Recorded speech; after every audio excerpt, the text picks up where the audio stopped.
हुजूर नबी अकरम के विसाल के 10 दिन बाद एक अराबी मस्जिद नबवी के दरवाजे पर आया। इस अराबी ने अपना चेहरा छुपा रखा था। इस अराबी ने हुजूर नबी अकरम के विसाल पर अफसोस करते हुए दरियाफ्त किया, हुजूर नबी अकरम के वसी कौन हैं? हजरत अबू बकर सिद्दीक ने हजरत अली की जानिब इशारा कर दिया। इस अराबी ने आपकी जानिब तवज्जो करते हुए सलाम किया। हजरत अली ने उसके सलाम का जवाब देते हुए इस अराबी को उसके नाम से पुकारा। अराबी ने जब हजरत अली की जबान से अपना नाम सुना तो हैरान हो गया और पूछने लगा कि आपको मेरा नाम कैसे मालूम हुआ?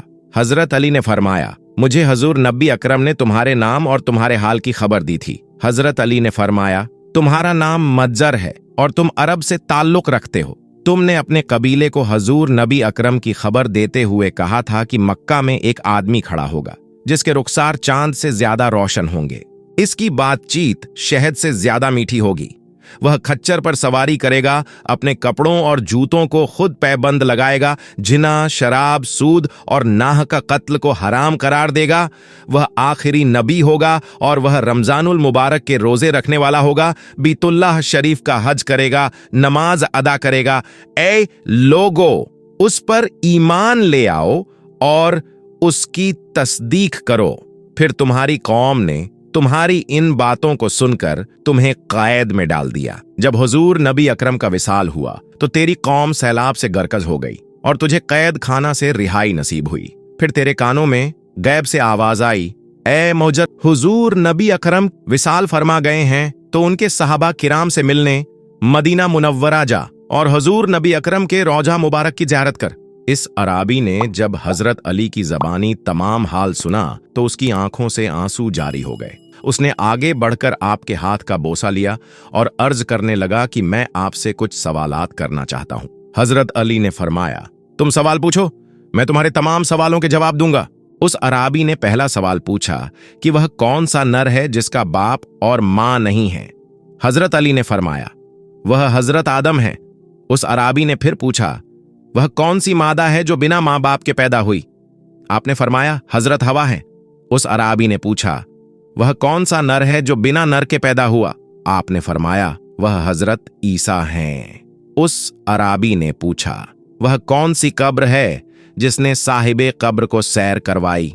आपने फरमाया, वह मछली जिसके पेट में हजरत यूनुस रहे और वह उन्हें 3 दिन लिए फिरती रही।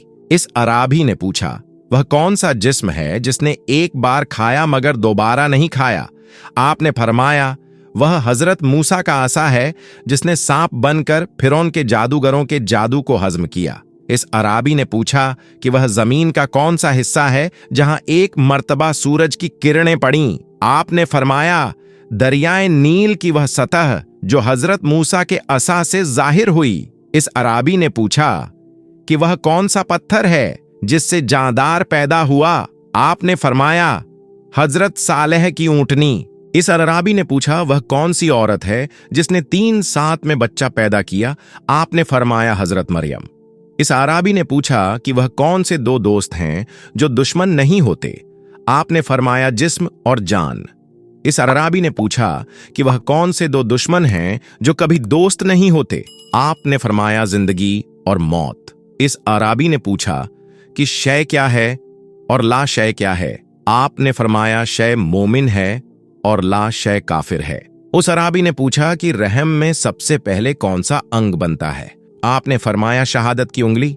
उस अराबी ने पूछा कि कब्र में सबसे आखिर में कौन सी चीज मिट्टी होती है? आपने फरमाया, बंधे के सर की हड्डी। हजरत अली ने जब उस अराबी के सवालात के शाफी जवाब उसे दिए तो उसने बेइख्तियार आपका माथा चूम लिया। हजरत अली की दी गई हिकमत भरी तशरीहात इस बात की गवाह हैं कि आपका इल्म महज अल्फाज तक महदूद न था, बल्कि एक ऐसी हकीकत थी जिसे आज की जदीद साइंस बड़ी तहकीक के बाद दरियाफ्त कर रही है। रहम में सबसे पहले शहादत की उंगली की तश्कील हो या कब्र में इंसानी खोपड़ी की मजबूती का राज, यह वो सच्चाइयां हैं जिन्हें साइंसदान आज के जदीद आलात और सालों की तहकीक के बाद समझने में कामयाब हो रहे हैं। मगर हजरत अली ने सदियों पहले अपनी बेमिसाल जहानत और दानिशमंदी से इन हक सिर्फ चंद जुमलों में वाजह कर दिया था। आपके अल्फाज सिर्फ इल्म के मोती नहीं बल्कि शूर के वो चराग हैं जो इंसान को हकीकत की गहराइयों में झांकने की दावत देते हैं। आज की साइंस अगरचे तरक्की की मनाजिल तय कर रही है, लेकिन हजरत अली की दानाई और फहम आज भी दुनिया के अजीम तरीन मुफक्किरीन के लिए रोशनी का मीनार है।